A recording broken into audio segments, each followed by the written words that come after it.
Piuma d'Oro presenta Il soffio del fiume e del cielo. Prima parte. Capitolo 1. La lentezza della terra e il ritmo della promessa. Riferimenti narrativi per te lettore. La Cina antica e i regni delle origini. Xia, Shang, Tzu, stati combattenti. L'aria del fiume giallo sapeva di terra arsa e di bronzo fuso. Nel villaggio, incastonato tra le terre del nascente stato di Tzu, viveva Mei, una ragazza nota per la sua abilità nel decorare gli oggetti di ceramica con simboli che celebravano la fertilità e gli antenati. Il suo spirito era libero, ma rispettoso dell'ordine che il duca Tzu aveva imposto sulle antiche tradizioni Shang. Jian era un giovane studioso, discendente di un clan minore. La sua vita era devota all'apprendimento dei riti e dei canti, testi che parlavano di rettitudine e armonia. Il suo più grande desiderio non era il potere, ma trovare l'armonia che i saggi predicavano. Si incontrarono durante la fiera annuale dei tributi, un giorno in cui il mondo frenetico dei regni combattenti sembrava placarsi. Jian notò Mei seduta, mentre con l'argilla dava forma a una piccola tartaruga, simbolo di longevità. Si avvicinò e, con la formalità dell'etichetta Tzu, le chiese: «La forma è bella, ma che spirito le dai? È per un sacrificio o per un desiderio?» Mei sollevò gli occhi, luminosi e acuti.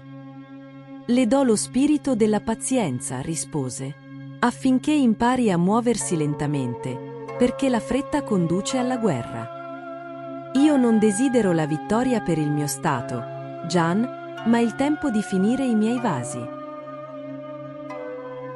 Jian sorrise. In un'epoca che spingeva alla competizione e all'azione, la sua quiete era un rifugio. Nei giorni successivi, si incontrarono segretamente in riva al fiume. Lei gli insegnava a sentire la texture della terra. Lui le leggeva poesie che parlavano del mandato del cielo, spiegando che l'amore, come il regno, richiedeva giustizia e stabilità. La loro promessa non fu urlata, ma scritta sui frammenti di un osso oracolare, come facevano gli antichi. Jian incise una domanda: «Il cielo ci unirà?» E Mei, dopo aver riscaldato l'osso sul fuoco, ne lesse la crepa. L'armonia non è un dono del cielo, ma un lavoro della terra. Capirono che il loro amore non sarebbe arrivato per magia, ma sarebbe stato costruito, lentamente e con cura, proprio come i vasi di Mei.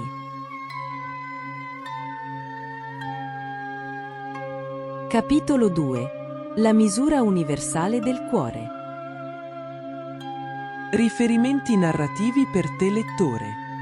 L'unificazione e l'età classica imperiale, Qin e Han. Il mondo era cambiato. Il primo Augusto imperatore aveva unificato la Cina sotto il segno del ferro e delle norme rigide.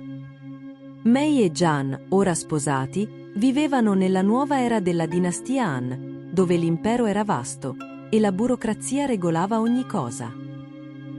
Jian era diventato un modesto funzionario, superando gli esami imperiali grazie alla sua conoscenza dei classici confuciani.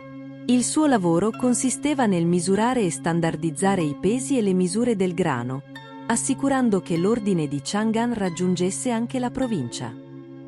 L'ordine era la sua ossessione. Mei, la cui arte era stata ignorata sotto il legalismo dei Qin, fiorì sotto la tolleranza e l'esaltazione della cultura degli Han. Aprì una piccola bottega di inchiostri e pennelli, essenziali dopo l'invenzione della carta, e insegnava l'arte della calligrafia. La sua ossessione era la sfumatura. Il loro problema era l'uniformità. Jian vedeva ogni giorno la moglie circondata dai suoi allievi, che celebravano la bellezza di un carattere scritto non in modo perfetto, ma in modo vivo. «Moglie, tu usi un pennello troppo morbido», le diceva Jian la sera, stanco per il lungo viaggio. «La scrittura, come lo stato, deve essere misurata. Ogni tratto come i solchi dei carri che l'imperatore ha standardizzato. E tu, marito, rispondeva Mei con dolcezza, leggi l'amore come un editto. Il nostro amore non può essere standardizzato. Non è un tratto di matita, ma una sfumatura di inchiostro. Certo che deve esserci misura, ma deve esserci anche spirito. Il loro amore fu salvato dalla scoperta di un rotolo di carta.